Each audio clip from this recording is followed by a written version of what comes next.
हर तरह की टेंशन थी, ए से लेके जेड तक। हर तरह की टेंशन थी, ए से लेकर जेड तक।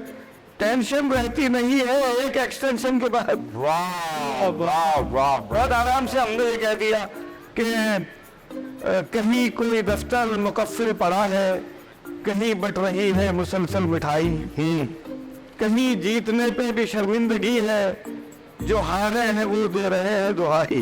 वाह वाह, न जाने हलक से क्या उतारी है कैसे वो ठर्रा जो ठीक कुत्तियों में पिलाई, मगर इसका अफसोस है और रहेगा वफाओं की बदले हुई बेवफाई। क्या बात है। वज़ारत के मायर सलाम अकीदत, ये जमहूरियत जिस तरह से उगाई, न मतलूब दरहम न मकसूद डॉलर, न होगा न मनसब न पैसा न पाई। अच्छा मिसरा है। वाह, मेरी कौम को एक ही तो मरज है और इसकी महज एक ही है दवाई। क्या कहने। गाजी ये तेरे पुरस्रार बंदे जिन्हें तूने बख्शा है मौके को। आप देख रहे हैं 5 न्यूज़।